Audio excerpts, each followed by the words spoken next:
कामचोर बहू। कांता बहन की 2 बहुएं थी, बड़ी कल्पना और छोटी प्रिया। कल्पना का जैसा नाम वैसा ही काम। सारा दिन कल्पनाओं में रहती, ना कोई काम करती ना कोई धाम। अरे कल्पना बहू, जरा अच्छी सी चटनी पीस दे, आज कुछ मजेदार खाने का मन है। पेट में जलन हो जाएगी माँ जी बुढ़ापे में, और वैसे भी मेरा काम करने का वक्त शाम का है, आप प्रिया को ही बोल दो। इतना कहकर कल्पना वहाँ से चली जाती है। कांता कल्पना के ऐसे रवैये से काफी परेशान रहती हैं। मैं बना देती हूँ माँ चटनी, ऐसा बोलकर प्रिया माँ को चटनी बनाकर प्लेट में खाने को देती है कि तभी वहाँ कल्पना आ जाती है। अरे वाह चटनी, जरा चख कर तो देखो, बड़े दिन हो गए। अरे नहीं बहू, तू तो रहने ही दे चटनी खाना, पेट में जलन हो जाएगी।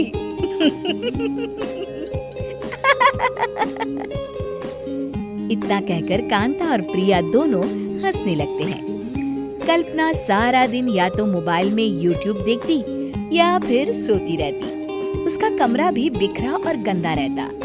एक दिन कल्पना का पति अशोक उससे कहता है, अरे कल्पना, जानवर भी उस जगह को साफ कर लेता है जहाँ वो बैठता है, तुम तो इंसान हो, कैसे इतने गंदे कमरे में रह लेती हो?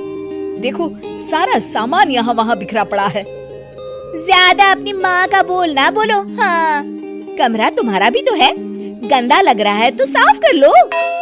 पता नहीं तुम्हारे साथ मैं कैसे जिंदगी बिताऊंगा। इतना कहकर अशोक वहाँ से चला जाता है। कल्पना बस खाना खाने कमरे से बाहर आती और फिर से कमरे में चली जाती। इससे कांता बहन काफी परेशान रहती।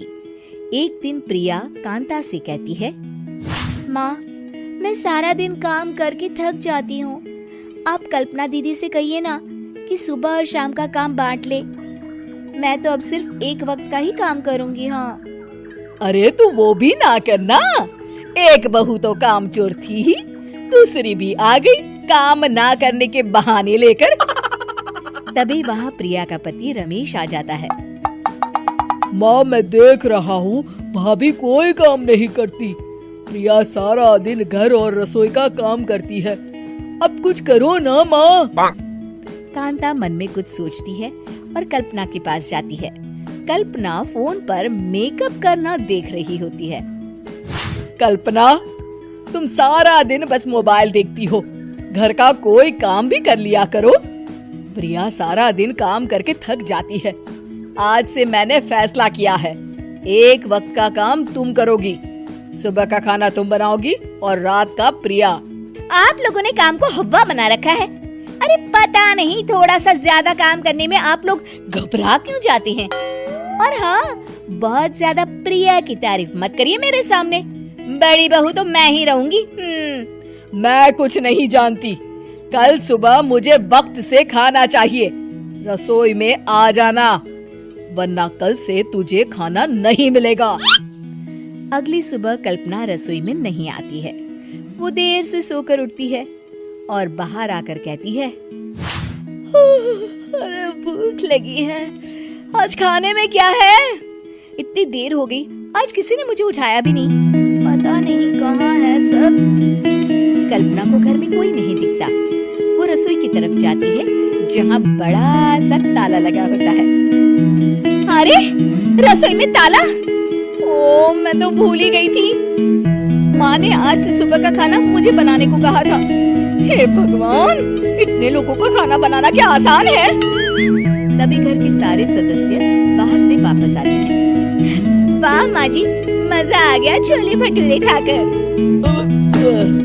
मेरे मुंह में तो अभी भी स्वाद आ रहा है। अरे कल्पना, तेरे भरोसे रहते तो हम तो भूखे ही रह जाते। कल्पना को बहुत गुस्सा आ जाता है। अब बहुत हो गया, आज से मैं अपनी रसोई अलग कर रही हूँ, मैं अपना खाना खुद बना लिया करूँगी। कल्पना अपनी रसोई अलग कर लेती है, पर आए दिन उसका देर से उठना और काम न करने की आदत से वो भूखी ही रह जाती थी। उसी के सामने घर के लोग अच्छे अच्छे पकवान खाते और कामचोर कल्पना को जैसे तैसे ही खाना बनाकर खाना पड़ता। पर एक दिन तो हद ही हो गई। माँ, दीदी आज सुबह से कमरे से बाहर नहीं निकली, हमें जाकर देखना चाहिए। सो रही होगी, काम चोर कहीं की। पर तुम कहती हो तो चलो देख लेते हैं उसे।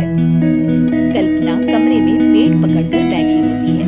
हाय, मेरा दर्द, पेट दर्द के मारे मर रही हूँ मैं।